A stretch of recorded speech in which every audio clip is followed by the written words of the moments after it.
Hello kids, हम लोग कक्षा 11वीं एनसीईआरटी रसायन विज्ञान का 7वां चैप्टर पढ़ रहे हैं, साम्यावस्था। इसके 5वें वीडियो में पिछले मैंने आपको साम्य को प्रभावित करने वाले कारक पढ़ा रहा था, जिसमें अब हम तीसरे कारक पे आ गए हैं, अक्रिय गैस के योग का प्रभाव। तो अक्रिय गैस अगर हम प्रक्रिया में मिलाते हैं तो देखिए, एक तो अक्रिय गैस किसी प्रकार की क्रिया नहीं करेगा, दूसरा ये कि वो दाब में भी किसी भी अभिकारक या उत्पाद के दाब में परिवर्तन या उसके मोलर सांद्रता में परिवर्तन नहीं करेगा, इसलिए इसका कोई प्रभाव आपके प्रक्रिया में नहीं पड़ने वाली है। ठीक है, और साम्यावस्था वैसी की वैसी स्थिति में रहेगी। यदि आयतन स्थिर रखते हैं और एक अक्रिय गैस जैसे आर्गन जो अभिक्रिया में भाग नहीं लेती है को मिलाते हैं तो साम्य अपरिवर्तित रहता है, क्योंकि स्थिर आयतन पर अक्रिय गैस मिलाने पर अभिक्रिया में भाग लेने वाले पदार्थ की मोलर सांद्रताओं अथवा दाबों में कोई परिवर्तन नहीं होता है। ठीक है, तो आप अक्रिय गैस मिला रहे हैं, इसलिए वो किसी प्रकार की क्रिया में भाग नहीं ले रहा है। अभिक्रिया भागफल में परिवर्तन केवल तभी होगा जब मिलाई गई गैस अभिक्रिया में भाग लेने वाले अभिकारक के उत्पाद। ठीक है, तो अगर अभिकारक में से कोई गैस आप मिलाते हो या उत्पाद में से कोई गैस मिलाते हो तो साम्यावस्था बदल सकती है, लेकिन अक्रिय गैस क्योंकि किसी प्रक्रिया में भाग नहीं लेता है, इसलिए वहां पर साम्यावस्था में कोई परिवर्तन नहीं होगा। अब है ताप परिवर्तन का प्रभाव, तो इसको जरा आसानी से आप समझ सकते हो। अगर अग्रगामी प्रक्रिया ऊष्माक्षेपी है तो ताप बढ़ाने पर वो वापस दिशा में आएगी, क्योंकि ऊष्माक्षेपी के लिए बाहर का तापमान कम होना चाहिए जिससे वो आसानी से ऊष्मा को दे सके, क्योंकि अगर बाहर भी गर्म है अंदर भी गर्म होगा तो ज्यादा आसानी से ऊष्मा का ट्रांसफर नहीं हो पाएगा, स्थानांतरण नहीं हो पाएगा। मतलब ऊष्माक्षेपी प्रक्रिया के लिए कम तापमान अधिक सुगम होता है प्रक्रिया कराने के लिए, ऊष्माक्षेपी के लिए, और ऊष्माशोषी के लिए अधिक तापमान जो है फेवरेबल होता है, अनुकूल रहता है। ठीक है, तो अगर आप प्रक्रिया में देखें कि एक तरफ ऊष्माक्षेपी है एक तरफ ऊष्माशोषी है, तापमान बढ़ाओगे तो विपरीत दिशा में आएगा, तापमान घटाओगे तो अग्रगामी दिशा में होगा। ठीक है, ऊष्माक्षेपी के लिए कम तापमान देना है, ऊष्माशोषी के लिए ज्यादा तापमान देना है। जब कभी दाब या आयतन में परिवर्तन के कारण से साम्य सांद्रता विक्षुब्ध होती है तब साम्य मिश्रण का संगठन परिवर्तित होता है, क्योंकि अभिक्रिया भागफल Q साम्यावस्था स्थिरांक Kc के बराबर नहीं रह पाता है। ठीक है, QC अगर बदल जाता है तो साम्यावस्था भी बदलेगा, या तो अग्रगामी या पश्चिगामी होगा। लेकिन जब तापक्रम में परिवर्तन होता है साम्यावस्था स्थिरांक Kc का मान परिवर्तित हो जाता है। सामान्यतः तापक्रम पर स्थिरांक की निर्भरता अभिक्रिया के डेल H के चिन्ह पर निर्भर करती है। मैंने अभी आपको बताया कि ऊष्माक्षेपी होगा तो डेल H ऋणात्मक होगा, तो कम तापमान देने पर प्रक्रिया होगी, और अगर ऊष्माशोषी है तो डेल H पॉजिटिव होगा, धनात्मक होगा, तो फिर ऊष्मा अधिक देने पर, अधिक गर्म करने पर वो प्रक्रिया आगे बढ़ेगी।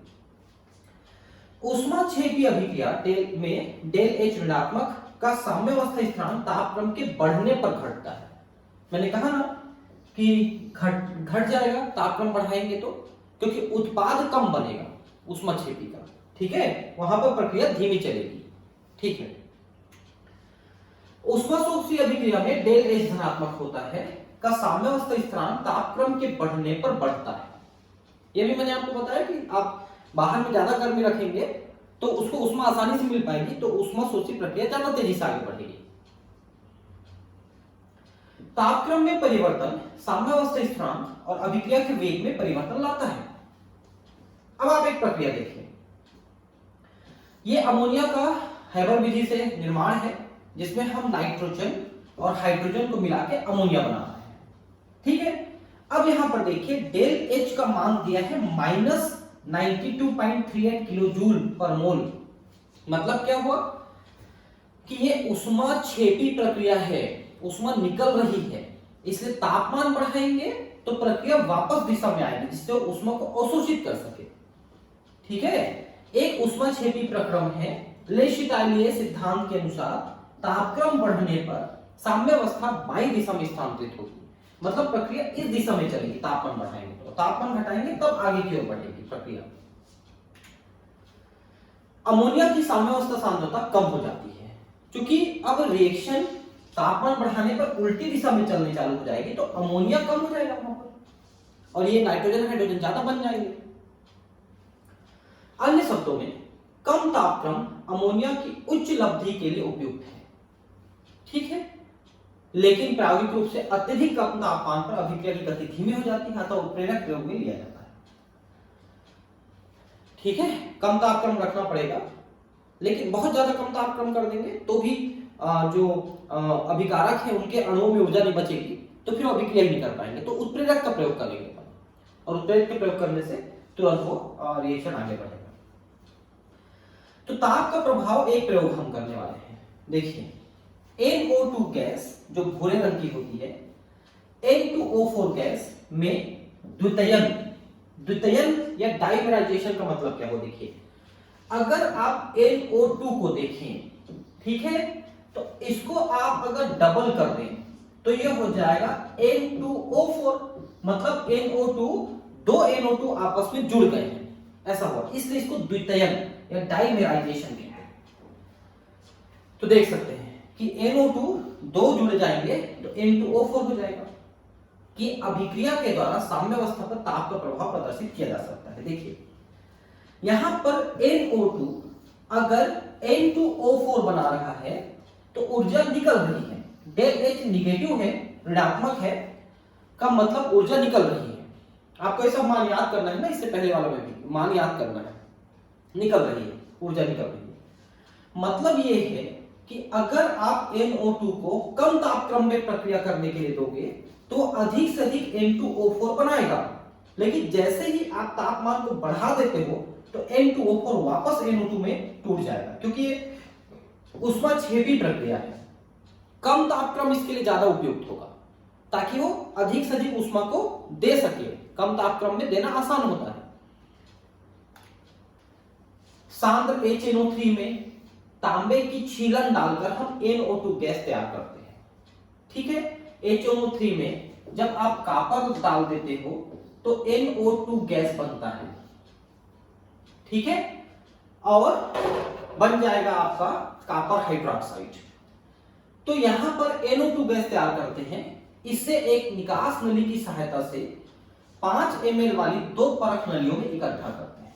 तो जहां से निकल रहा है उसमें, जैसे मान लो एक बीकर में आप प्रक्रिया करा रहे हैं, बीकर में HNO3 ले लीजिए और उसमें आप कॉपर का छीलन डालिए तो ब्राउन कलर का गैस निकलता हो दिखेगा।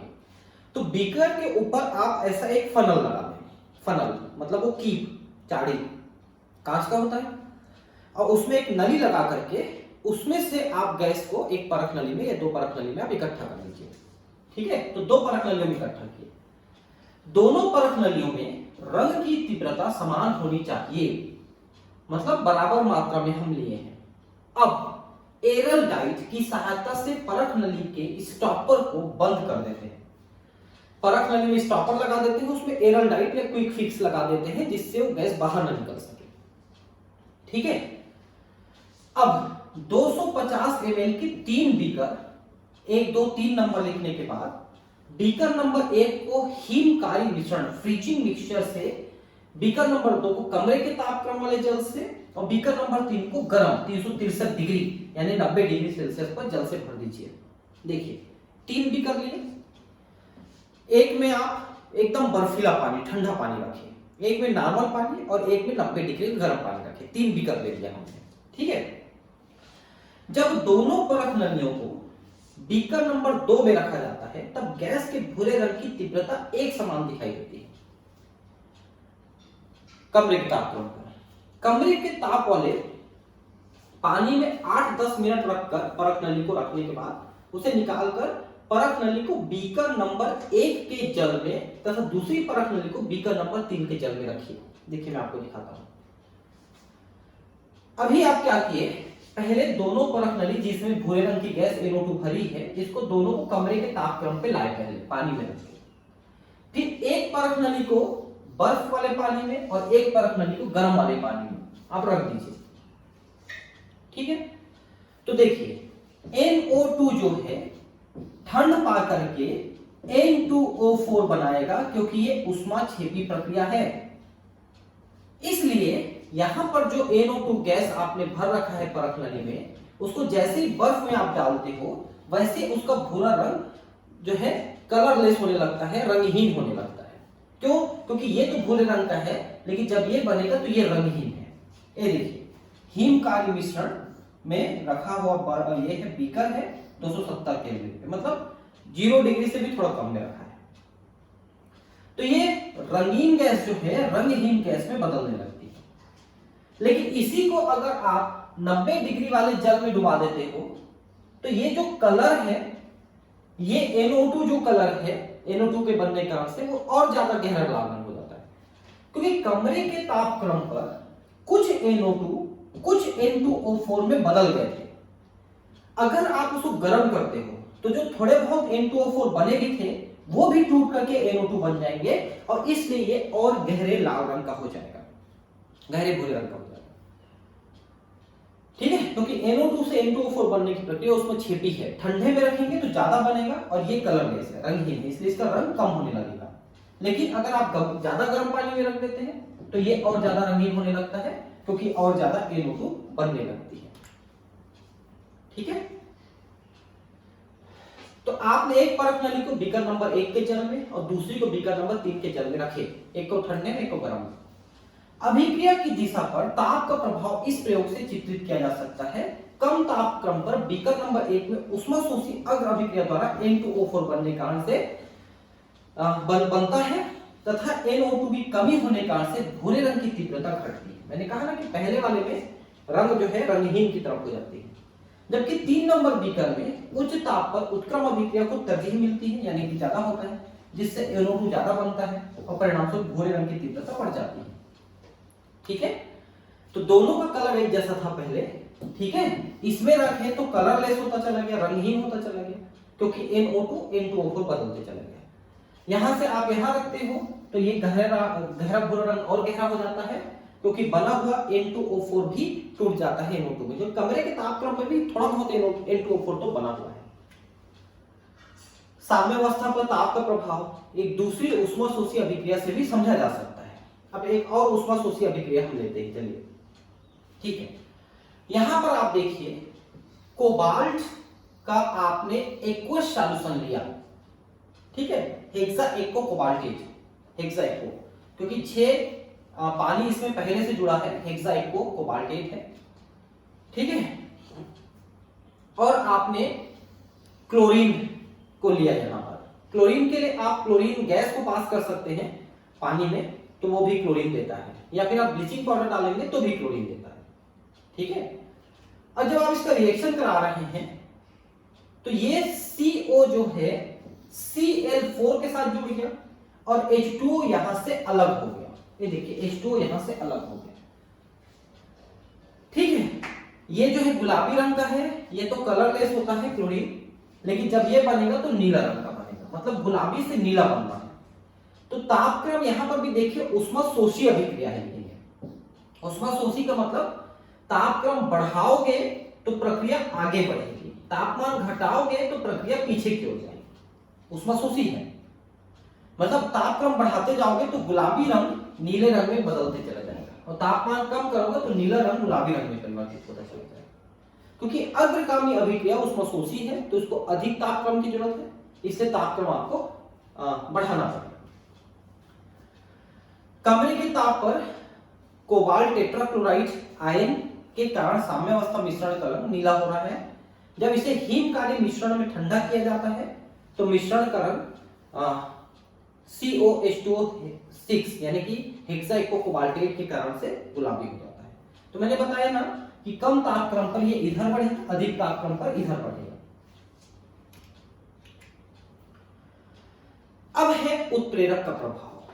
देखिए, होता यह है कि जब अभिकारक को आप अभिक्रिया करने के लिए मिलाते हो तो उनके अणुओं में जो ऊर्जा होती है वो ऊर्जा कई बार कम होती है, जिससे वो अभिक्रिया नहीं कर पाते। ठीक है, क्योंकि अभिक्रिया करने के लिए अणुओं में कम से कम की मात्रा में एक ऊर्जा चाहिए रहती है, जिसको अपन देहली ऊर्जा कहते हैं। आवश्यक ऊर्जा, कम से कम आवश्यक ऊर्जा, वो देहली ऊर्जा कहलाती है। देहली क्या होता है पता है? दहलीज। पहले जमाने में घरों में जो दरवाजा होता था बाहर निकलने वाला घर से, उस दरवाजे के बीच में एक ऐसा ऊंचा सा ऐसा बना देते थे, बाउंड्री टाइप का छोटा सा, इतना ऊंचा, ठीक है, उसे दहलीज कहते हैं। उसको इसलिए बनाया जाता था कि जब दरवाजा बंद करते थे तो नीचे का गैप बंद हो जाता था, जिससे सांप बिच्छू नहीं घुस पाते थे दरवाजे से। दूसरा ये कि बच्चा, जो घर में छोटा बच्चा है जो धीरे धीरे चलना सीख रहा है, वो उसको पार करके बाहर बिना जानकारी के ना जा पाए। ऐसे बहुत सारे उपयोग थे उसके, उसे दहलीज कहते हैं। तो दहलीज को पार करने के लिए आपको एक निश्चित ऊर्जा चाहिए रहती है, उसी को दहलीज या देहली ऊर्जा भी कहते हैं, उसको डेली एनर्जी, ठीक है, थ्रेशोल्ड एनर्जी उसको इंग्लिश में कहते हैं। तो अणुओं में कम से कम आवश्यक ऊर्जा चाहिए जिससे वो प्रक्रिया में भाग ले सके और उत्पाद बना सके। लेकिन कई बार वो आवश्यक ऊर्जा से उनके पास की ऊर्जा कम हो जाती है या कम पड़ती है, इसलिए वो प्रक्रिया नहीं कर पाते हैं। तो फिर इसका इलाज क्या है? तो इसका इलाज दो है, या तो आप उनकी ऊर्जा को बढ़ाइए या आवश्यक ऊर्जा को कम करिए, मतलब दहलीज को छोटा करिए जिससे वो पार कर सके। तो हम क्या करते हैं, तापमान बढ़ा करके देखते हैं, अगर प्रक्रिया आगे बढ़ जाती है तो ठीक है, नहीं तो अपन क्या करेंगे, उत्प्रेरक डाल देंगे। उत्प्रेरक जो है उसी दहलीज ऊर्जा को, आवश्यक ऊर्जा को कम कर देता है। मान लो आवश्यक ऊर्जा पहले 100 जूल था, तो उसने कम कर उसको 10 जूल कर दिया। अब 10 जूल की ऊर्जा तो सबके पास है, दहलीज छोटा हो गया, उसको आराम से पार कर सकते हो, उतनी ऊर्जा सबके पास होती है। तो फिर वो प्रक्रिया बहुत तेजी से आगे बढ़ने लगती है। तो उत्प्रेरक का प्रभाव क्या है? आवश्यक ऊर्जा, दहलीज ऊर्जा को कम करना, जिससे अधिकांश अणु के पास जो ऊर्जा है वो पर्याप्त हो जाए और वो प्रक्रिया में भाग ले सके। उत्प्रेरक क्रियाकारकों के उत्पाद में परिवर्तन हेतु कम ऊर्जा वाला नया मार्ग उपलब्ध करवाकर अभिक्रिया के वेग को बढ़ा देता है। वही बात मैंने अभी आपको कहा कि आवश्यक ऊर्जा के लिए वो कम कर देता है, आवश्यक ऊर्जा को कम कर देता है, नया मार्ग उपलब्ध करा देता है, ऐसा बोल रहा है। यह एक ही संक्रमण अवस्था में गुजरने वाली अग्र एवं प्रतीप अभिक्रियाओं के वेग को बढ़ा देता है। अब एक और विशेष ध्यान रखिए, कोई प्रक्रिया दोनों दिशा में चल रही है, इधर भी चल सकती है, इधर भी चल सकती है, तो दोनों दिशाओं की प्रक्रिया को तेज करेगा वो। ऐसा नहीं कि एक ही दिशा में काम करेगा, वो दोनों दिशा में काम करेगा। जैसे हमारे शरीर में बहुत सारे एंजाइम्स होते हैं, प्रकीर्णक एंजाइम्स, जो हमारे शरीर की अभिक्रियाओं को तेज करते हैं, लेकिन दोनों दिशा में तेज करते हैं। जैसे मान लो आप श्वसन में ग्लाइकोलिसिस पढ़े होंगे कभी, तो ग्लाइकोलिसिस में जो 10 स्टेप हैं, उसमें हर स्टेप में एक एंजाइम यूज हो रहा है जो उसको दोनों दिशाओं में उत्प्रेरित करता है, इधर भी इधर भी। तो वो इस बात पर निर्भर करेगा कि उत्पाद जो है वो आगे यूज हो रहा है तो आगे बढ़ेगा, उत्पाद यूज नहीं हो रहा है तो पीछे चला जाएगा रिएक्शन। जबकि साम्यावस्था को परिवर्तित नहीं करता है, वो साम्यावस्था पे कोई असर नहीं डालेगा, साम्यावस्था वैसे ही चलेगा। उत्प्रेरक अग्र एवं प्रतीप अभिक्रिया के लिए संक्रियण ऊर्जा को समान मात्रा में कम कर देता है। तो जो आवश्यक ऊर्जा है दोनों दिशाओं के लिए कम करेगा। भाई आप बच्चा बाहर निकल गया तो बाहर निकलने के लिए दहलीज छोटा हुआ, तो अंदर आने के लिए भी तो छोटा हुआ, समझ रहे हैं ना बात को? तो बच्चा बाहर निकल घूमने फिरने चला गया, फिर वापस आ गया, तो दोनों के लिए छोटा कर दिया ना उसने, तो इसलिए दोनों दिशाओं में काम कर रहा है। उत्प्रेरक अग्र एवं प्रतीप अभिक्रिया मिश्रण पर साम्यावस्था संगठन को परिवर्तित नहीं करता है। मतलब उस समय साम्यावस्था में अभिकारक की कितनी मात्रा बची है और उत्पाद की कितनी मात्रा बनी है, उनकी मात्रा में कोई परिवर्तन नहीं करेगा, क्योंकि दोनों दिशाओं में आगे बढ़ा रहा है। यह संतुलित समीकरण में या साम्यावस्था स्थिरांक समीकरण में प्रकट नहीं होता है, क्योंकि उसका दोनों दिशाओं में बराबर उपयोग है, इसलिए उसका हम यहां पर प्रकटीकरण नहीं करते हैं, नहीं लिखते हैं। जैसे अमोनिया के नाइट्रोजन हाइड्रोजन से निर्माण पर विचार करें, हेबर प्रक्रिया, जो एक अत्यंत ऊष्माक्षेपी अभिक्रिया है। इसमें उत्पाद के कुल मोलों की संख्या अभिकारकों के मोलों से कम होती है। ऊष्माक्षेपी प्रक्रिया है, मतलब तापमान बढ़ाओगे तो प्रक्रिया कम हो जाएगी ना, और तापमान घटाओगे तो अभिकारकों की ऊर्जा कम हो जाएगी, तो दोनों दिशाओं में प्रॉब्लम हो जाती है। तो हम उत्प्रेरक डाल देते हैं, कम तापमान देके उत्प्रेरक, ऐसा। साम्यावस्था स्थिरांक तापक्रम को बढ़ाने से घटता है, ठीक है, रिएक्शन कम हो जाएगा। कम ताप पर अभिक्रिया वेग घटता है और साम्यावस्था पहुंचने में अधिक समय लग जाता है। क्यों? ठीक है कि ऊष्माक्षेपी हो कम तापमान चाहता है, लेकिन भाई प्रक्रिया करने के लिए अभिकारकों के पास आवश्यक ऊर्जा तो होनी चाहिए। जब आप तापक्रम को कम कर दोगे तो उसमें ऊर्जा निकल जाती है ना अभिकारकों के अणुओं की, उसके कारण से फिर ऊर्जा कम होने के कारण से फिर रिएक्शन नहीं कर पाते, तो दोनों में प्रॉब्लम है। जबकि उच्च ताप पर क्रिया की दर संतोषजनक होती है परंतु लब्धि कम होती है। अब तापक्रम बढ़ा रहे हो तो भी दिक्कत है, क्योंकि ऊष्माक्षेपी प्रक्रिया करने लगेगा, ऊष्माक्षेपी में फिर ऊष्मा बाहर निकलने लगेगी, तो उस समय अगर आप तापमान ज्यादा रखे तो ऊष्मा को कहां लोगे आप, तो दोनों में प्रॉब्लम। जर्मन रसायनज्ञ फ्रीज हावर ने दर्शाया कि लौह उत्प्रेरक की उपस्थिति में अभिक्रिया संतोषजनक दर से चलती है। मतलब ये है कि अब अभिक्रिया में अगर आप थोड़ा सा लोहा डाल दें, आयरन, तो आयरन वहां पर उत्प्रेरक का काम करता है और क्या करेगा कि कम तापक्रम में भी आवश्यक ऊर्जा, दहली ऊर्जा को कम कर देगा, जिससे सारे अणु क्रिया करने में सक्षम हो जाएंगे, ठीक है। जबकि अमोनिया की साम्यावस्था सांद्रता संतोषजनक होती है, मतलब वही है कि अमोनिया पर्याप्त बन जाता है।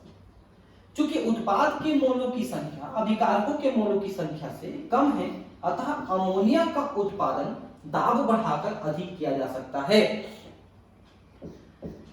मतलब नाइट्रोजन और हाइड्रोजन का दाब बढ़ा दोगे तो अमोनिया का निर्माण तेज हो जाएगा। तो हम तीन प्रक्रिया यहां पर किए, इन दोनों का दाब बढ़ाए, तापक्रम को कम किए और उत्प्रेरक इसमें हम डाल दिए, तो फिर अमोनिया पर्याप्त मात्रा में बनने लगा। तो अमोनिया के संश्लेषण हेतु ताप एवं दाब की अनुकूलन परिस्थितियां 500 डिग्री सेल्सियस और 200 वायुमंडलीय ताप होती है, ठीक है। 500 डिग्री सेल्सियस में हम प्रक्रिया कराएं तो प्रक्रिया तो अपने आप चलने लगेगी, लेकिन धीमी। अगर उत्प्रेरक डाल दें तो ये आवश्यक जो तापक्रम है कम हो जाएगा। अब एक चीज देखिए, संपर्क विधि द्वारा सल्फ्यूरिक अम्ल का निर्माण। एक बात ध्यान रखेंगे कि जिस चीज के निर्माण के लिए हम जो जो विधि यहां पर नाम लिए, वो सभी विधियां आपको याद होनी चाहिए। आपको पूरी एनसीईआरटी का एक एक लाइन याद होनी चाहिए। दरअसल बात यह है, इसलिए मैं धीरे धीरे पढ़ा रहा हूं, एक एक लाइन को समझा रहा हूं आपको, ठीक है। तो आप भी थोड़ा मेहनत करिए, इसको लिख लिख के याद करिए। अगर आपको नीट निकालना है बेटा तो आपको तो मेहनत करना पड़ेगा, क्योंकि मेहनत का कोई भी दूसरा ऑप्शन नहीं है। एक एक लाइन आपको याद करना है एनसीईआरटी का। बायोलॉजी भी मैं आपको पढ़ा रहा हूं, इसी तरह से केमिस्ट्री भी पढ़ा रहा हूं। बहुत जल्दी मैं फिजिक्स के लिए भी व्यवस्था कर रहा हूं, मेरे पास समय का अभाव है, इसलिए मेरे एक मित्र हैं वो बहुत अच्छा फिजिक्स पढ़ाते हैं, वो आपको इसी तरह से पढ़ाएंगे। लेकिन पहले वो इंग्लिश मीडियम में पढ़ाऊंगा बोल रहे हैं, फिर हिंदी मीडियम में। कोई बात नहीं, 2 महीने बाद से हो जाएगा, लेकिन पहले इंग्लिश मीडियम करा दूंगा, फिर मैं हिंदी मीडियम करा दूंगा।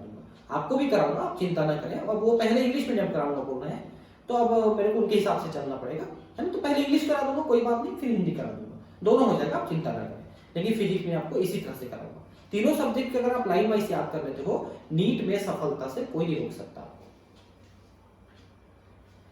तो संपर्क विधि द्वारा सल्फ्यूरिक अम्ल का बनना, देखिए SO2 को लेते हैं सल्फर डाइऑक्साइड, ऑक्सीजन को लेते हैं, तो सल्फर ट्राइऑक्साइड गैस यहां पर बन रहा है, ठीक है। अगर इस सल्फर ट्राइऑक्साइड को पानी में घोलते हो तो H2SO4 मिलेगा। अब यहां पर देखिए कि यह प्रक्रिया साम्यावस्था में अगर है तो Kc का मान काफी ज्यादा है, 1.7 10⁻26, बहुत ज्यादा है। मतलब यह प्रक्रिया बहुत आसानी से आगे बढ़ेगी, ठीक है। साम्यावस्था स्थिरांक के परिणाम के अनुसार अभिक्रिया को लगभग पूर्ण हो जाना चाहिए। मतलब साम्यावस्था स्थिरांक काफी ज्यादा है तो काफी आगे बढ़ना चाहिए, किंतु SO2 का SO3 में ऑक्सीकरण बहुत धीमी दर से होता है। उसके पीछे कई कारण हैं, मैं उसको इनऑर्गेनिक केमिस्ट्री में आपको बताऊंगा आगे। लेकिन अगर हम प्लेटिनम या vanadium dioxide pentoxide, divanadium pentoxide V2O5, divanadium pentoxide यानी कि 2 वेनेडियम है और 5 ऑक्सीजन है को, या प्लेटिनम को उत्प्रेरक के रूप में डाल दें, तब फिर ये वेग काफी तेज हो जाएगा और SO3 बनना काफी तेजी से आगे बढ़ेगा। यदि किसी अभिक्रिया के साम्यावस्था स्थिरांक का मान काफी कम होता है तो उसमें उत्प्रेरक बहुत कम सहायता कर पाता है।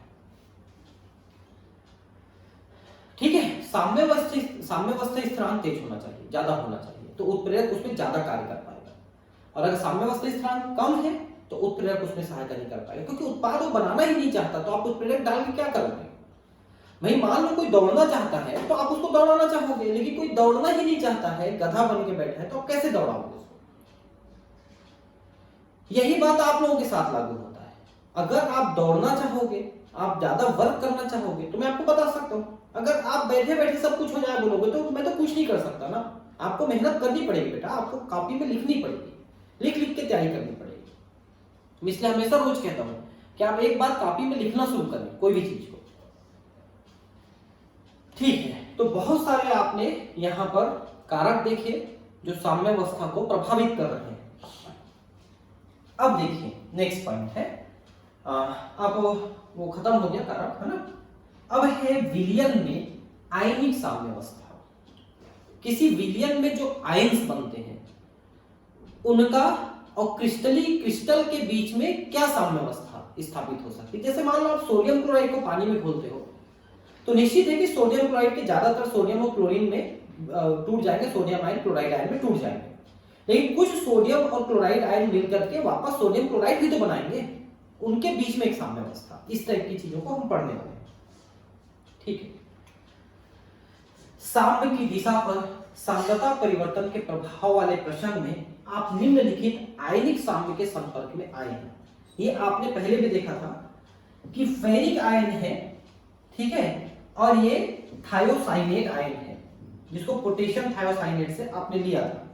ठीक है, जब इन दोनों का रिएक्शन विलयन में कराते हो, एक्वियस सॉल्यूशन यानी विलयन में कराते हो, तो फेरिक थायोसाइनेट कॉम्प्लेक्स आपका बन रहा था विलयन में। इस चीज को आपने पहले वाले वीडियो में बहुत डिटेल में देखा है कि किस स्थिति में क्या आगे बढ़ेगा। इसको हटा दोगे, इसको हटा दोगे तो इस तरह से बढ़ेगा, इन दोनों को ज्यादा कर दोगे तो इस तरह से बढ़ेगा, इसको हटा दोगे तो आगे बढ़ेगा। ये सब नहीं पढ़े हैं, वही चीज है। ऐसे अनेक साम्य हैं जिसमें केवल आयन सम्मिलित होते हैं। यहां पर सिर्फ आयन है, देख सकते हैं, है ना, तीनों आयन है। देखिए तीनों में चार्जेस लगे हुए, चार्जेस लगे हुए चीज को आयन कहते हैं, चाहे माइनस चार्ज हो या प्लस चार्ज हो। ठीक है, ये चार्जेस आपको दिख रहा है ना, इसके कारण से सभी आयन है। तो आयन के बीच में साम्यावस्था। यहां हम उन साम्यों का अध्ययन करेंगे। यह सर्वविदित है कि चीनी के जलीय विलयन में विद्युत धारा प्रवाहित नहीं होती, जबकि जल में साधारण नमक सोडियम क्लोराइड मिलाने पर इसमें विद्युत धारा का प्रवाह होता है, तथा लवण की सांद्रता बढ़ने के साथ विलयन की चालकता बढ़ती है। वहीं आप शक्कर को घोल देते हो, सुक्रोज को, तो उसमें आयंस नहीं बनते हैं, तो इलेक्ट्रोड डुबा के उसमें इलेक्ट्रिक पास करना चाहोगे, जैसे दो इलेक्ट्रोड है, इसको ऐसे डाल के उसमें इलेक्ट्रिक पास करोगे, तो आयन ही नहीं है, तो उनके बीच में इलेक्ट्रिक का आदान प्रदान कौन करेगा? क्योंकि विलयन में जब दो इलेक्ट्रोड डुबा के इसमें विद्युत धारा प्रवाहित करना चाहते हो, तो इन दोनों के बीच में विद्युत का प्रवाह जो है आयंस के माध्यम से होता है। अगर आयंस है तो विद्युत धारा प्रवाहित होगी, और नहीं तो नहीं होगी, क्योंकि तार से तो नहीं जोड़ा है ना, आपने दो इलेक्ट्रोड डुबा दिया है बस। तो सुक्रोज का विलयन, चीनी का विलयन विद्युत धारा प्रवाहित नहीं करता, क्योंकि उसमें आयंस नहीं बनते हैं विलयन बनाने में। लेकिन सोडियम क्लोराइड में आप करेंगे तो विद्युत धारा प्रवाहित होती है। क्यों? क्योंकि सोडियम और क्लोराइड आयन अलग अलग हो जाते हैं और वो आयन के रूप में रहते हैं। तो सोडियम जो है प्लस चार्ज होता है तो माइनस की तरफ अट्रैक्ट होता है, यानी कि ऋण इलेक्ट्रोड की तरफ, कैथोड की तरफ, और क्लोराइड चूंकि ऋण आवेशित होता है तो धन आवेश की तरफ, यानी धन इलेक्ट्रोड की तरफ आकर्षित होता है। तो इसके कारण से वहां पर एक विद्युत धारा प्रवाहित होते हुए दिखती है। ठीक है, और जैसे लवण को आप बढ़ाते हो, चालकता और बढ़ती, क्योंकि वहां पर आयंस की मात्रा और बढ़ती है। माइकल फैराडे ने पदार्थों को उनकी विद्युत चालकता क्षमता के आधार पर दो वर्गों में वर्गीकृत किया। एक वर्ग के पदार्थ जलीय विलयन में विद्युत धारा प्रवाहित करते हैं, ये विद्युत अपघट्य कहलाते हैं, जबकि दूसरे ऐसा नहीं करते हैं, ये विद्युत अनपघट्य कहलाते हैं।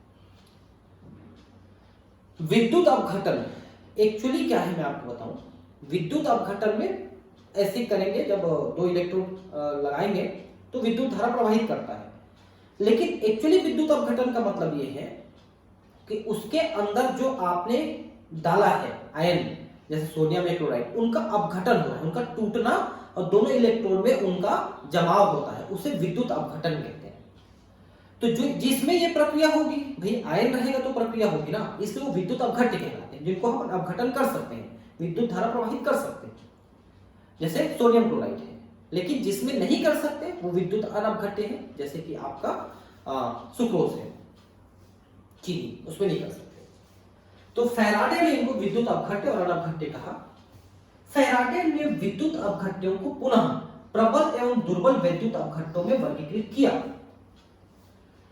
अब प्रबल और दुर्बल विद्युत अपघट्य क्या है, देखिए, जैसे कि आप सोडियम क्लोराइड को पानी में डालते हैं तो वो प्रबल लवण है, प्रबल अम्ल प्रबल क्षार से बना हुआ लवण है, इसलिए उसके ज्यादातर अणु के सोडियम और क्लोराइड अलग हो गए हैं, तो आयन की मात्रा ज्यादा मिली, तो ज्यादा विद्युत धारा प्रवाहित हुई।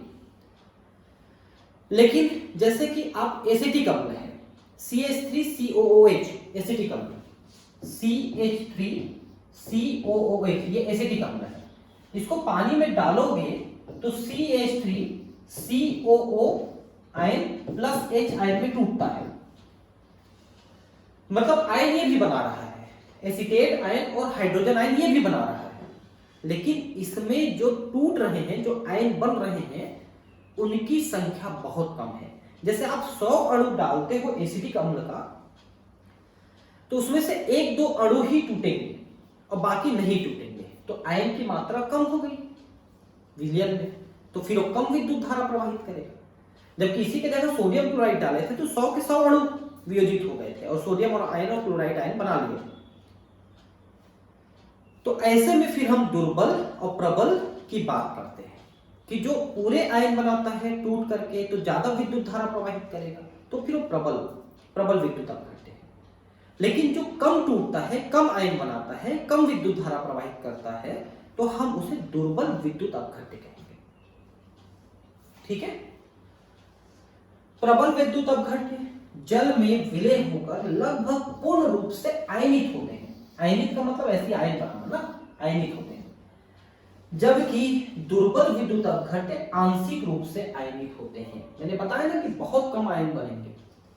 उदाहरण, सोडियम क्लोराइड के जलीय विलयन में मुख्य रूप से सोडियम आयन और क्लोराइड आयन पाए जाते हैं। मतलब क्या कि सोडियम क्लोराइड ज्यादातर वियोजित हो गया और सोडियम आयन क्लोराइड आयन बन गया। जबकि एसिटिक अम्ल में एसीटेट आयन और हाइड्रोनियम आयन होते हैं। अब ये हाइड्रोनियम आयन क्या है पता है? जैसे हमने कहा कि H आयन बनता है, तो H आयन वहां पर जल के अणु के साथ जुड़ करके H3O बनाता है। ये हाइड्रोनियम आयन है, मतलब आप हाइड्रोजन आयन ही समझिए। तो मैंने यहां पर आपको बताया था कि एसिटिक अम्ल टूट करके एसीटेट आयन और हाइड्रोजन आयन बनाता है। उसी हाइड्रोजन आयन को हाइड्रोनियम आयन कहेगा, क्योंकि वो जल के अणु के साथ मिलकर के H3O बनाता है। तो वो भी हाइड्रोजन आयन के जैसा ही होता है, उसी के जैसा कार्य करता है। लेकिन ये टूटना कम हो रहा है, यही तो बोल रहा है। ये एसीटेट आयन और हाइड्रोजन आयन होते हैं, तो ये कम होते हैं। ठीक है। इसका कारण यह है कि सोडियम क्लोराइड का लगभग 100% आयनन होता है, जबकि एसिटिक अम्ल जो दुर्बल विद्युत अपघट्य है 5% ही आयनित होता है, और ये बहुत कम, मतलब तनु रखोगे तो आयनन की मात्रा परसेंटेज जो है, जैसे मान लो आपने 20 अणु डाले तो 20 अणु में से एक अणु वियोजित हो जाएगा। लेकिन अगर आप 100 अणु डाल दिए तो 100 अणु में से 5 अणु वियोजित होगा, जरूरी नहीं है। और अगर आपने 200 अणु डाल दिए तो 10 अणु वियोजित होंगे और कम हो जाएगा। मतलब तनु रखोगे, कम से कम डालोगे एसिटिक अम्ल तो ज्यादा वियोजित होता है। ठीक है, ऐसा है। लेकिन कुल मिला के कम ही होता है। अतः ध्यान रखें कि दुर्बल विद्युत अपघट्यों में आयनों तथा अनआयनित अणुओं के मध्य साम्य स्थापित होता है। ठीक है। तो यहां पर इन दोनों के बीच में एक साम्य अवस्था स्थापित हो जाएगा। अगर ज्यादा अणु टूटेंगे तो वापस जुड़ जाएंगे। तो दुर्बल अम्ल क्षार या इस टाइप के विद्युत अपघट्य के साथ यही प्रॉब्लम है कि टूटते तो लगातार हैं लेकिन वापस भी जुड़ जाते हैं। यह साम्य अवस्था स्थापित हो गई। इस प्रकार का साम्य जिसमें जलीय विलयन में आयन पाए जाते हैं, कम आयन पाए जाते हैं, आयनिक साम्य कहलाते हैं।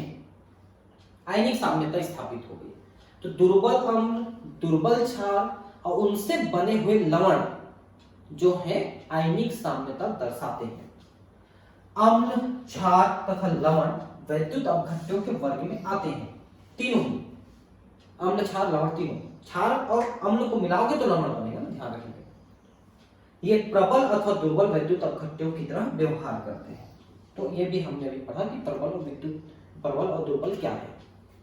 ठीक है, तो अब हम इनकी थोड़ी विस्तृत अध्ययन करेंगे कि अम्ल, क्षार और लवण क्या है। ठीक है, तो इसमें कई आपको परिभाषा मिलेंगे। कुछ कहते हैं कि जो हाइड्रोजन आयन देता है वो अम्ल है, कुछ कहता है कि जो हाइड्रोक्सिल आयन लेता है वो अम्ल है, कुछ कहते हैं कि जो प्लस चार्ज देता है, माइनस चार्ज देता है वो अम्ल है। ऐसा कई परिभाषाएं हैं इसकी। तो सभी परिभाषाएं अपनी अपनी जगह पे सही हैं। कहीं कहीं पर कोई परिभाषा लगती है, कहीं दूसरी जगह दूसरी परिभाषा लगती है। तो आर्नियस थ्योरी है, ब्रांस्टेड-लाडी कंसेप्ट है, लेविस कंसेप्ट है, कई प्रकार की थ्योरीज और सिद्धांत हम यहाँ पर पढ़ने वाले हैं कि अम्ल और क्षार किस प्रकार के होते हैं और उनमें कौन दुर्बल है, कौन प्रबल है, और इनके बीच के बने हुए लवण भी दुर्बल और प्रबल रहेंगे। अगर प्रबल मिलेंगे तो प्रबल अम्ल, प्रबल क्षार मिलेंगे तो प्रबल लवण बनेगा, और दुर्बल मिलेंगे तो दुर्बल लवण बनेगा। अम्ल, क्षार और लवण प्रकृति में व्यापक रूप से पाए जाते हैं। ठीक है, खाने पीने की चीजों से लेके हर जगह आपको कुछ ना कुछ लवण या अम्ल या क्षार मिल जाएंगे। जैसे हमारे अमाशय में जो जठर रस है, अमाशय उसमें जठर रस, उसमें हाइड्रोक्लोरिक अम्ल पाया जाता है, जिसमें पीएच जो है 1.5 से 2.5 पीएच होता है। और पीएच का मतलब होता है अगर इतना कम पीएच है 7 से नीचे तो प्रबल अम्ल है। और दिन भर में 1.25 से 1.5 लीटर तक अमाशयी रस बन रहा है। यह पाचन प्रक्रिया के लिए अति आवश्यक है, क्योंकि जो अमाशय में बना हुआ अम्ल है ये रोगाणुओं को नष्ट करता है, और वहां पर जो एंजाइम्स है, पेप्सिन, रेनिन, ये सब कुछ सक्रिय भी करता है। तो बहुत सारे काम करता है अम्ल। सिरके का मुख्य अवयव एसिटिक अम्ल है। सिरका आप प्रयोग करते हो घरों में, वैसे हमारे भारत में सिरका का प्रयोग आम घरों में नहीं होता है। ये ज्यादा जो खट्टापन पसंद करने वाले घर हैं वहां ये ज्यादा प्रयोग होता है। नहीं तो आप अपने अचार वगैरह में कहाँ डालते हो सिरका? नहीं डालते हो। लेकिन अगर आप नीलांश वगैरह के अचार ले आए तो उसमें सिरका प्रचुर मात्रा में डालिए, इसको ज्यादा टेस्टी और खट्टा लगता है, लेकिन 2-4 दिन खा लोगे तो एसिडिटी हो जाएगा। ठीक है, तो सिरके में एसिटिक अम्ल होता है। नींबू और संतरे के रस में साइट्रिक अम्ल होता है।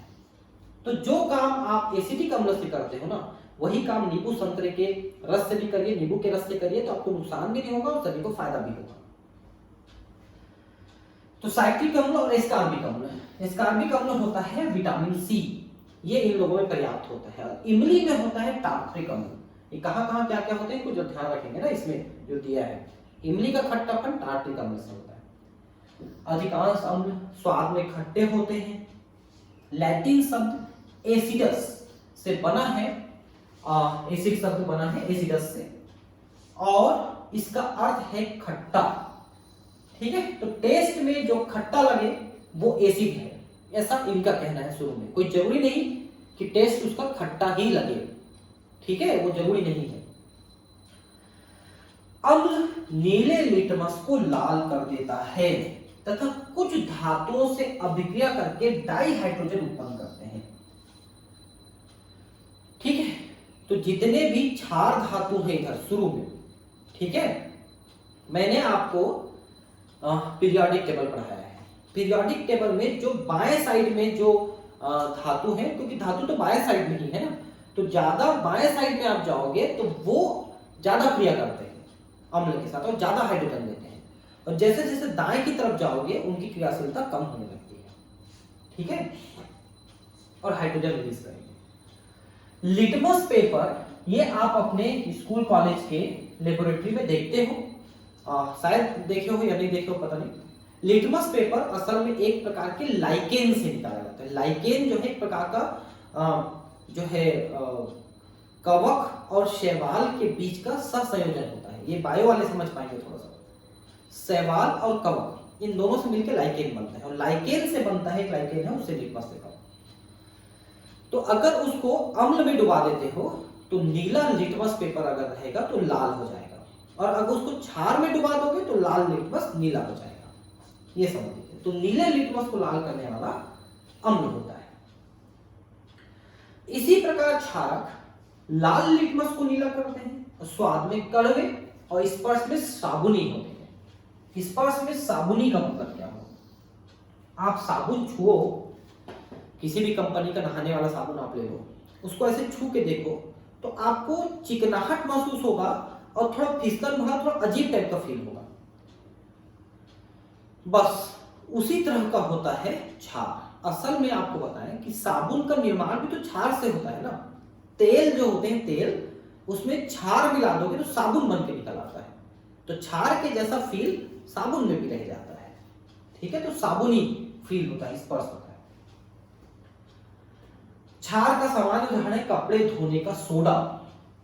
कपड़े धोने का जो सोडा है वो होता है क्षार, दुर्बल क्षार है। ठीक है, जो एक मिनट धुलाई के लिए प्रयुक्त होता है। ठीक है, वो आपका धुलाई वाला दुर्बल क्षार। यहां पर माइकल फैराडे के बारे में दिया है, तो अभी हम इसको थोड़ा सा रुक के पढ़ते हैं ना, थोड़ा सा आगे पढ़ लेते हैं इसको, फिर माइकल फैराडे का पढ़ेंगे। पढ़ा ही देता हूं चलो पहले, नहीं तो फिर आगे निकल जाएगा तो फिर पीछे आना पड़ेगा। फैराडे जिन्होंने विद्युत अपघटन पे काफी वर्क किया। मैं इसको इसलिए पढ़ा दे रहा हूं क्योंकि ये चार्ट, ये जो कॉलम में दिया हुआ है, ये बॉक्स दिया हुआ है एनसीईआरटी में, और एनसीईआरटी में अगर कोई चीज है तो उसको छोड़ने की गलती मत करो, उसको पूरा पढ़ो। तो फैराडे का जन्म लंदन के पास हुआ, ब्रिटेन में। अंग्रेज थे मतलब। 14 वर्ष की उम्र में एक दयालु जिल्दसाज बुक बाइंडर के यहाँ काम सीखने लगे। बुक बाइंडर समझते होंगे, बुक जो है, जो पुरानी बुक है फटवट जाती है, निकल जाती है, तो उसको सिल साल के बढ़िया से कर देते हैं। उनके यहाँ ये काम सीखने लगे। उसने उन्हें उन किताबों को पढ़ने की छूट दे दी थी जिनकी जिल्द वह बांधता था। देखो वर्क करने वाला कैसा वर्क करता है कि अगर आप काम कर रहे हो, वहां पर कोई चीज उपलब्ध है तो उसका प्रयोग करो। तो इनको बुक बाइंडिंग करने के लिए जो दिया जाता था उसको पढ़ भी सकते थे। ठीक है, भाग्यवश वे डेवी का प्रयोगशाला सहायक बन गए। तो सन 1813-14 में फैराडे उनके साथ महाद्वीप की यात्रा पर चले गए। ठीक है, तो डेवी एक बड़े साइंटिस्ट, उनकी प्रयोगशाला में भी उनके साथ एक काम करने लगे और यात्रा में निकल गए। उस यात्रा के दौरान उस समय के कई अग्रणी वैज्ञानिकों के संपर्क में आए, उनके अनुभवों से बहुत सीखा।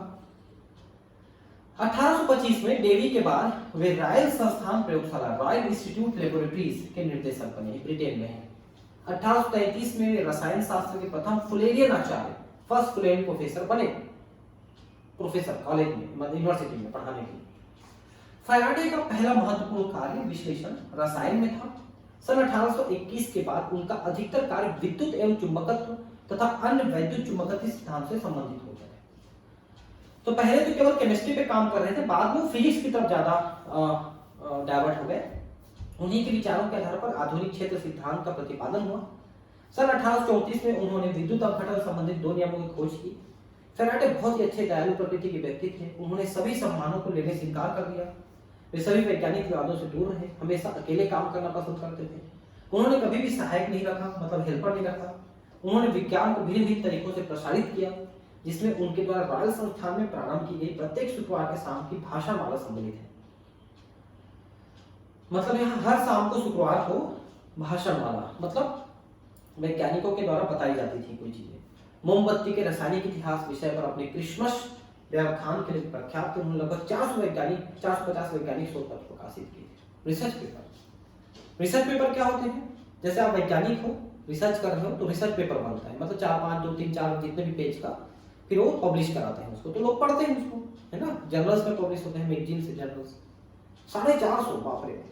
मैं भी थोड़ा बहुत रिसर्च किया हूँ, पीएचडी किया हूँ, तो मेरे अभी तक सिर्फ 9 पेपर पब्लिश हो पाए, 9, और 450 करते हुए तो जिंदगी निकल जाएगी व्यक्ति। तो है, किए हैं, बड़े लोग हैं। ठीक है, जब अम्ल एवं क्षार को सही अनुपात में मिलाते हैं तो आपस में अभिक्रिया करके लवण बनाते हैं। ठीक है, अम्ल क्षार को मिलाएंगे तो लवण बनाएंगे। लवणों के कुछ सामान्य उदाहरण sodium chloride, sodium sulphate, sodium nitrate आदि है। ठीक है, इन सबको बनाना सीखेंगे ना आगे चल के, इनऑर्गेनिक केमिस्ट्री में ज्यादा पढ़ेंगे सब चीजों को। सोडियम क्लोराइड हमारे भोजन का एक मुख्य घटक है नमक के रूप में, जो हाइड्रोक्लोरिक अम्ल HCl और सोडियम हाइड्रोक्साइड NaOH की क्रिया से प्राप्त होता है। लेकिन हम इसको क्रिया करा के प्राप्त नहीं करते हैं, हमको समुद्र से फ्री में मिल जाता है। समुद्र में बहुत बड़ी मात्रा में है, तो समुद्र के पानी को सुखा देते हैं तो उसमें से नमक निकल आता है, उसी को समुद्री नमक कहते हैं। ज्यादा अच्छा है कि आप सेंधा नमक खाइए। समुद्री नमक जो है उसमें केवल NaCl है, ठीक है, लेकिन जो सेंधा नमक होता है ना वो रॉक साल्ट कहलाता है। वो एक्चुअली बड़े बड़े पहाड़ के रूप में नमक होते हैं प्राकृतिक रूप से। हमारे यहाँ भारत में कम है, पाकिस्तान में ज्यादा है। तो वहां वो पहाड़ों को खोद खोद करके उस नमक को निकालते हैं और एज इट इज उसको बेचने के लिए भेज देते हैं। थोड़ा सा महंगा होता है इस नमक से, लगभग 2 गुना रेट का होता है। लेकिन अगर आप सेंधा नमक खाते हैं तो ब्लड प्रेशर की शिकायत जिंदगी भर नहीं होगी। दूसरा कि उसमें 94 प्रकार के तत्व हैं, 94, जबकि इसमें सिर्फ NaCl है। तो आप सोचिए कि आपके शरीर को कितने लवण की प्राप्ति हो रही है। तो सेंधा नमक थोड़ा सा महंगा आएगा, थोड़ा सा मेहनत भी लगेगा कि डले के रूप में होता है, उसको कूटना पड़ेगा, फिर मिक्सी में पीसना पड़ेगा। तो 5 किलो की बोरी में लेके आता हूँ और उसको कूट पीस करके तैयार करके रख देता हूँ, तो 2-3 महीने चल जाता है। भाई 1 महीने में आपका कितना नमक खाओगे? 5 किलो नमक 5 महीने चल जाएगा आपका, 1 किलो से ज्यादा नहीं खपेगा आपका महीने भर में, है ना। छोटा परिवार है। यह ठोस अवस्था में पाया जाता है नमक, है ना, जिसमें धन आवेशित सोडियम तथा ऋण आवेशित क्लोराइड आयन आपस में विपरीत आवेशित स्पीशीज के मध्य स्थिर वैद्युत आकर्षण बल के कारण गुच्छे बना लेते हैं। अब इसके बारे में तो मैं आपको आयनिक बंध में बहुत डिटेल पढ़ा चुका हूं, किस तरह से आयनिक बंध बनता है ना। 2 आवेशों के मध्य स्थिर वैद्युत बल के माध्यम के परावैद्युतांक के व्युत्क्रमानुपाती होता है। ठीक है, 2 आवेशों के मध्य स्थिर वैद्युत बल माध्यम के परावैद्युतांक के व्युत्क्रमानुपाती होता है। देखिए, जिस मीडियम में हम उसको घोलेंगे उस मीडियम का माध्यम का एक डाई इलेक्ट्रिक कांस्टेंट होता है, परावैद्युतांक। तो परावैद्युतांक जितना भी होता है वह उन दोनों आयनों के बीच के बंध को उतना गुना कमजोर कर देता है। जैसे आप देखिए, जल सार्वत्रिक विलायक है जिसका परावैद्युतांक 80 है। इसका मतलब यह है कि जैसे ही हम सोडियम क्लोराइड को पानी में खोलते हैं तो सोडियम आयन और क्लोराइड आयन के बीच में जो बंध है उसको ये 80 गुना कमजोर कर देता है, जिससे ये दोनों आसानी से अलग हो जाते हैं। इस प्रकार जब सोडियम क्लोराइड को जल में घोला जाता है तब आयनों के मध्य स्थिर वैद्युत आकर्षण बल 80 के गुणक में दुर्बल हो जाता है, कमजोर हो गया 80 गुना। तो जितना ज्यादा कमजोर कर सकेगा वो आयन उतना आसानी से अलग हो जाएंगे। 80 गुना है, ध्यान रखना, 80% नहीं है, 80 गुना कमजोर कर देता है। ठीक है, जिससे आयन विलयन में मुक्त रूप से गमन करने लगते हैं, नहीं तो पहले जुड़े रहते थे। तो डाइलेक्ट्रिक कांस्टेंट बहुत ज्यादा है, बहुत दुर्बल कर दिया उसने, इसलिए आसानी से अलग हो गए। ठीक है, ये जल अणुओं के साथ जल योजित होकर पृथक हो जाते हैं। देखिए, जल योजित का मतलब क्या है? जैसे ये सोडियम क्लोराइड का डला आपने लाके डाला, पानी में डाला, तो सोडियम आयन और क्लोराइड आयन अलग अलग हो गए। और ये जल के अणु देखिए, जल के अणु में H2O रहता है। आपने हाइड्रोजन बंध पढ़ा है, आयनिक बंध वाले चैप्टर में हाइड्रोजन बंध, ध्यान रखना। उसके कारण से ऑक्सीजन में ऋण आवेश है और हाइड्रोजन में धन आवेश है। ध्यान से देखिए, ठीक है, पानी में, पानी के अणु। अब जब सोडियम क्लोराइड अलग हो गए तो अब ध्यान से देखिए, जैसे कि सोडियम आयन है यहां पर धन आवेशित, तो जल के अणु इसको चारों तरफ से घेर लेंगे और सोडियम के साथ इसका ऑक्सीजन की तरफ का जुड़ाव रहेगा। मतलब ऑक्सीजन में ऋण आवेश है, सोडियम में धन आवेश है, तो ये ऑक्सीजन के साथ सोडियम ऐसे जुड़ा रहेगा, देखिए, और हाइड्रोजन इसके किनारे में रहेंगे। तो सोडियम आयन का जल योजन कैसे हुआ? तो सोडियम आयन धन आवेशित है, पानी में ऋण आवेशित है ऑक्सीजन, तो ऑक्सीजन की तरफ से पानी से जुड़ेगा। जबकि क्लोराइड आयन देखिए, क्लोराइड आयन एक तो आकार में बड़ा है, ध्यान रखिए, सोडियम का परमाणु क्रमांक जो है 11 है, जबकि क्लोरीन की परमाणु क्रमांक जो है 17 है, ठीक है 17, तो बड़ा है क्लोरीन। पहली बात, क्लोराइड में माइनस चार्ज है, इसलिए जल के अणु के प्लस चार्ज वाले यानी कि धन आवेशित वाले यानी हाइड्रोजन आयन की तरफ से जुड़ा रहेगा। तो जल के अणु जुड़ेगा तो ऋण आवेशित के साथ अपने धन आवेश के द्वारा जुड़ेगा और धन आवेशित के साथ अपने ऋण आवेश के द्वारा जुड़ेगा, क्योंकि जल के अणु में दोनों आवेश है, ये ऋण आवेश है, ये धन आवेश है। तो जब ये सोडियम के साथ जुड़ेगा तो ये ऑक्सीजन की तरफ से जुड़ेगा, और जब क्लोराइड आयन के साथ जुड़ेगा तो ये हाइड्रोजन की तरफ से जुड़ेगा, विपरीत आवेश की तरफ से। तो इस तरह से चारों तरफ से ये पानी के अणुओं द्वारा घिर जाते हैं। सोडियम आयन भी घिर गया पानी के अणुओं से और क्लोराइड आयन भी घिर गया पानी के अणुओं से, इसलिए इसको हम कहते हैं जल योजन। जल के अणुओं से घिर जाना, उससे जुड़ जाना जल योजन कहलाता है। इस तरह से जुड़ गए। जल में हाइड्रोक्लोरिक अम्ल के आयनन की तुलना एसिटिक अम्ल के आयनन से करने पर हमें ज्ञात होता है कि यद्यपि दोनों ही ध्रुवीय अणु हैं, फिर भी हाइड्रोक्लोरिक अम्ल अपने अवयव आयनों में पूर्ण रूप से आयनित होता है, परंतु एसिटिक अम्ल आंशिक रूप से यानी 5% से भी कम ही आयनित होता है। दोनों अम्ल हैं, HCl भी अम्ल है और एसिटिक अम्ल भी अम्ल है, लेकिन जब इनको पानी में डालते हो तो एसिटिक अम्ल का भी मैंने बताया कि टूट करके ये एसीटेट आयन और हाइड्रोजन आयन बनाएगा, और HCl टूट के क्या बनाएगा, H ion plus chloride ion बनाएगा, ठीक है। तो दोनों टूटना चाहते हैं, लेकिन ये जो 100 अणु आप डालोगे तो उसके 5 या उससे भी कम अणु ही टूटेंगे, जबकि इसमें आप 100 अणु डालते हो तो 100 के 100 अणु टूट जाते हैं। इसलिए दुर्बल अम्ल प्रबल अम्ल की कंसेप्ट है, जो कम टूटेगा कम हाइड्रोजन देगा तो दुर्बल अम्ल है, क्योंकि अम्ल का मतलब है उसको हाइड्रोजन आयन देना है। अगर वो हाइड्रोजन आयन दे रहा है तो मतलब वो अम्ल है। तो अगर कम संख्या में हाइड्रोजन आयन देगा तो दुर्बल अम्ल हुआ ना, गरीब हो। लेकिन अगर वो ज्यादा हाइड्रोजन आयन दे सकता है तो प्रबल अम्ल हुआ, वो अमीर हो क्योंकि ज्यादा दे सकता है। भैया मेरे और आपसे मुकेश अंबानी ज्यादा ही दे सकता है ना, कि नहीं दे सकता है ना, तो वैसे ही। तो जो जितना ज्यादा टूटेगा, जितना ज्यादा हाइड्रोजन आयन देगा वो उतना प्रबल है, और जो जितना कम टूटेगा, जितना कम हाइड्रोजन आयन देगा वो उतना दुर्बल है। सीधा सा कंसेप्ट है, ठीक है। आयनन की मात्रा, इनके मध्य उपस्थित बंधों की सामर्थ्य तथा आयनों के जल योजन की मात्रा पर निर्भर करते हैं। पूर्व में वियोजन तथा आयनन पद भिन्न भिन्न अर्थों में प्रयोग किए जाते रहे हैं, ठीक है। विलेय के आयन जो उनकी ठोस अवस्था में भी विद्यमान रहते हैं कि जल में पृथक्करण की प्रक्रिया को वियोजन कहते हैं, ठीक है। जैसे जल में आपने डाला सोडियम क्लोराइड को, तो सोडियम आयन और क्लोराइड आयन अलग अलग हो गए, तो अलग होने का मतलब वियोजन, टूटना। उदाहरण सोडियम क्लोराइड है, जबकि आयनन वह प्रक्रिया है जिसमें उदासीन अणु विलयन में टूटकर आवेशित आयन देते हैं, ठीक है। उदासीन अणु है, अणु उदासीन है, लेकिन जब टूट जाएंगे तो आयन देंगे, तो फिर वो आयनन है। तो किसी का वियोजन और आयनन एक साथ हो सकता है, वो वियोजित भी हो सकता है, आयनित भी हो सकता है, ठीक है, ध्यान रखेंगे। अब इन तीनों को, दोनों को अंतर बदल कर प्रयोग करेंगे, मतलब बदल बदल काम करेंगे। तो सबसे पहले हम पढ़ेंगे अम्ल तथा क्षार की आर्नियस धारणा।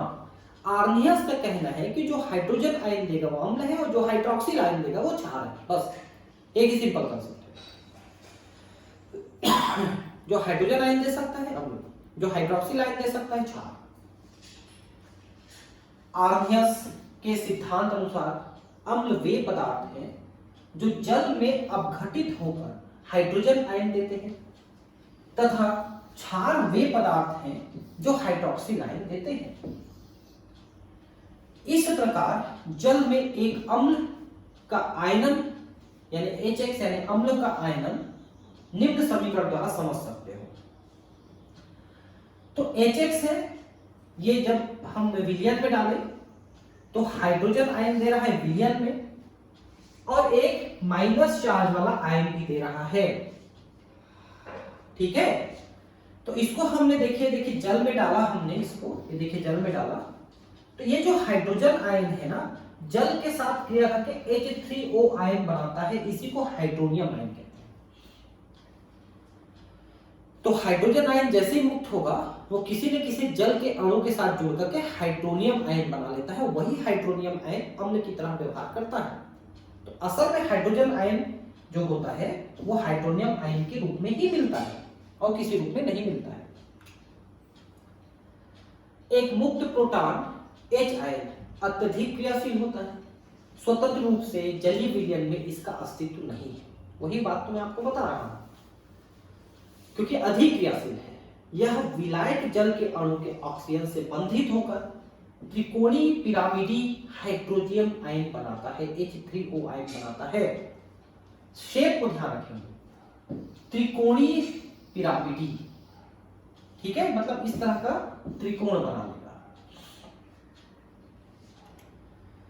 बॉक्स में आगे देखेंगे, ठीक है, ये बॉक्स में देखिए, ठीक है, बॉक्स में ये इस तरह से त्रिकोणीय पिरामिड। अभी हम बात करेंगे इसको।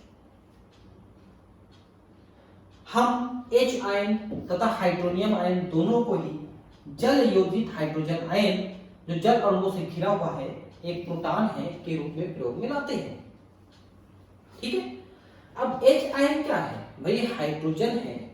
हाइड्रोजन में एक इलेक्ट्रॉन और एक प्रोटॉन था, इलेक्ट्रॉन निकल गया तो हाइड्रोजन आयन बना, तो इलेक्ट्रॉन निकल गया तो क्या बचा? केवल एक प्रोटॉन बचा ना, इसलिए हाइड्रोजन आयन को हम प्रोटॉन भी कहते हैं। इस अध्याय में इसे साधारणतः हाइड्रोजन आयन या हाइड्रोनियम आयन को अंतर बदलकर प्रयोग करेंगे, इसमें कंफ्यूजन नहीं करना। इसका अर्थ है जल योजित प्रोटॉन, मतलब प्रोटॉन जल योजित हो गया है। इसी प्रकार हम जब क्षार देखेंगे तो क्षार देखने से पहले थोड़ा सा हमें चार्ट देख लेते हैं। हाइड्रोनियम और हाइड्रोक्सिल आयन क्या है? हाइड्रोजन आयन जो स्वयं एक प्रोटॉन है, बहुत छोटा व्यास 10⁻⁻13 सेंटीमीटर होने एवं जल अणु पर गहन विद्युत क्षेत्र होने के कारण स्वयं को जल अणु पर उपस्थित दो एकाकी युग्म में से किसी एक के साथ जुड़कर हाइड्रोजन आयन बना लेता है। देखिए, ये आपका H2O है, ठीक है, एक H2O।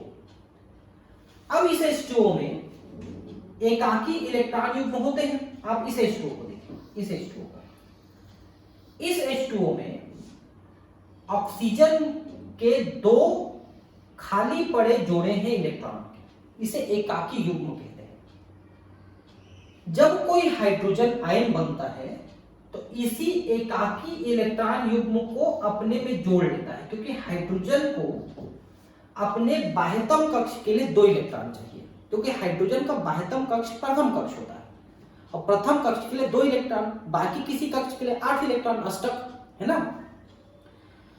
तो हाइड्रोजन के पास अभी एक भी इलेक्ट्रॉन नहीं है, क्योंकि वो आयन के रूप में है, तो उसको 2 इलेक्ट्रॉन चाहिए। तो ऑक्सीजन के पास जो 2 जोड़े इलेक्ट्रॉन हैं एकाकी वाले, उनमें से एक जोड़ा को लेकर के उसके साथ जुड़ गया, तो इसलिए अब हो गया H3O आयन।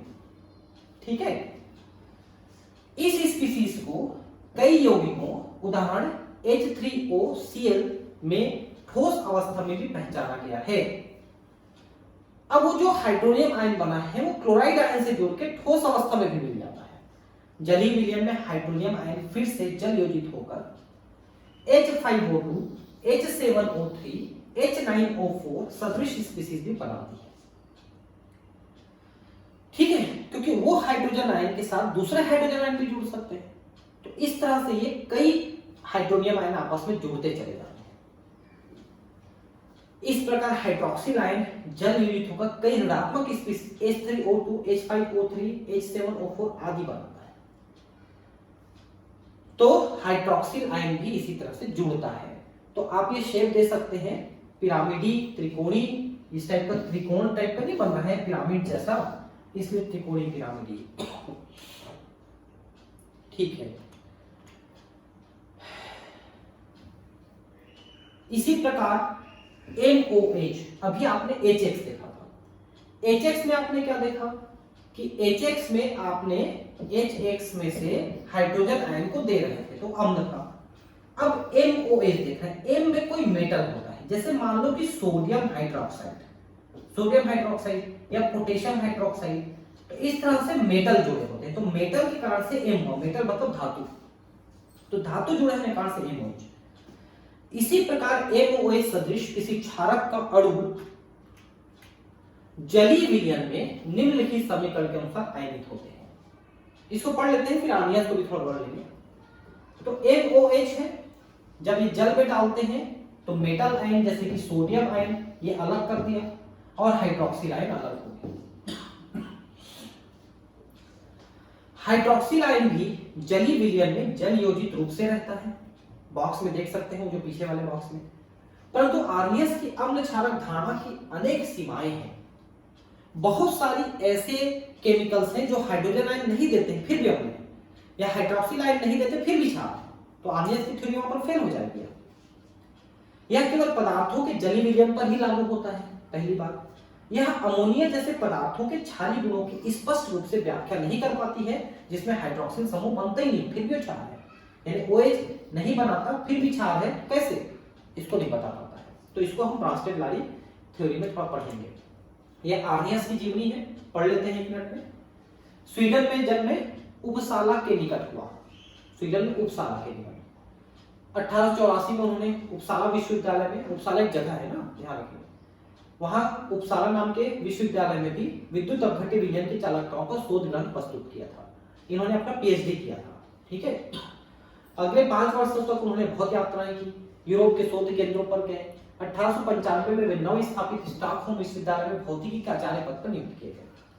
तो पहली बार वो प्रोफेसर बने, ठीक है, कहां, स्टॉकहोम में।